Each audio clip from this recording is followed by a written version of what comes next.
At the start of the 1890s, the Royal Navy had built the two-ship Centurion class of second-class battleships,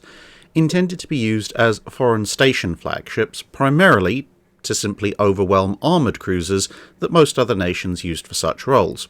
and also to have shallow enough draft to sail up rivers, especially Chinese ones. With the lessons learned from this program, it was intended to build another ship of roughly the same type, but using a new type of 12-inch gun. But it soon became clear that this weapon, which would end up debuting on the Majestic class, needed about a year's more of development time. And so the design was revised. HMS Renown would instead carry the same 10-inch main battery as the previous two ships, but her armour and secondary battery would be significantly improved. The latter would be upgraded with the new quick-firing 6-inch guns, which would give the ship a secondary broadside that would, for a couple of years at least, exceed that of any other battleship in continental European fleets.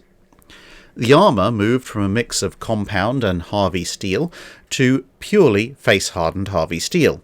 and the weight savings this allowed, whilst retaining similar protection values to the Centurions, if not better,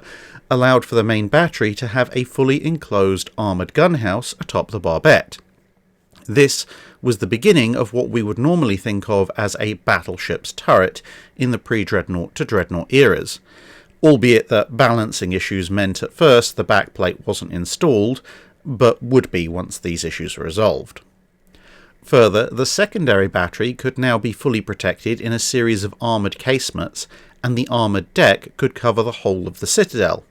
It also introduced the sloping armoured deck to battleships. Previously, this feature had been found only on cruisers,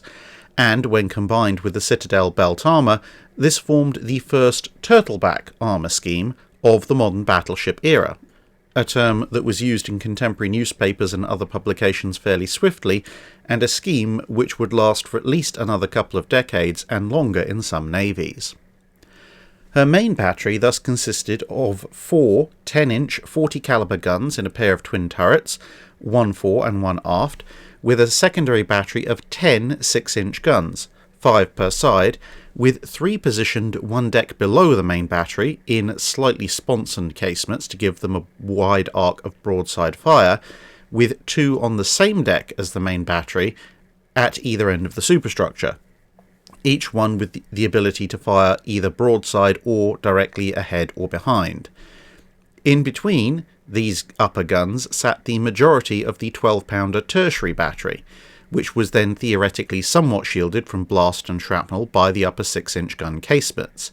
whilst the other 4 12-pounders from a total of 12 were positioned on small ports in the hull fore and aft, although these would later be moved higher and more centrally as they proved to be something of a literal washout in their original positions. A dozen 3-pounders and 10 machine guns were scattered through the upper works for close-in anti-torpedo defence, with the final weapons being 4 submerged torpedo tubes, 2 per side under the main battery turrets, and a single above-water stern launcher. Armour consisted of a main belt of Harvey armour up to 8 inches thick, with 10-inch thick bulkheads fore and aft, which was surmounted by a 6-inch upper belt strake of armour with similar thickness upper bulkheads.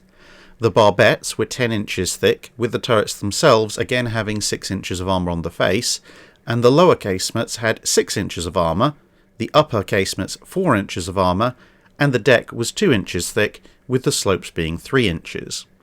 Citadel buoyancy was such that if both ends of the ship were shot up and flooded, she would only settle about 17 inches, and thus still have most of her armour protection present above the waterline,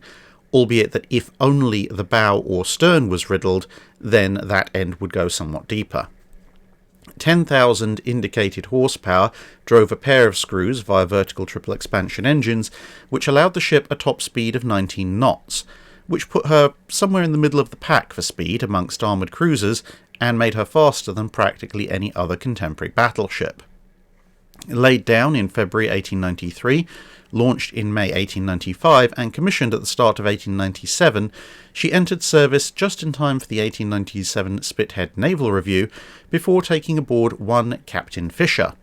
first as his flagship on the North American station, and then in 1899 in the Mediterranean Fleet. This role would come to an end in summer 1902, although she stayed with the Mediterranean Fleet after Fisher departed until the autumn, whereupon she was modified to perform the role of Royal Yacht for half a year before returning to the Mediterranean Fleet, and then she was put in reserve in mid-1904. Once again converted to a Royal Yacht in 1905, she performed this role until 1909, when she was taken back for conversion yet again, this time into a training and accommodation ship, a role in which she served until 1913, when she was decommissioned and sold for scrap, having served to point the way towards the full transition from the ironclad age to what we would now call the pre-dreadnought era, and of course, by being scrapped, freeing up her name for use in a brand new battleship that her erstwhile captain would eventually see finished as the famous battle cruiser. That's it for this video. Thanks for watching. If you have a comment or suggestion for a ship to review, let us know in the comments below. Don't forget to comment on the pinned post for dry dock questions.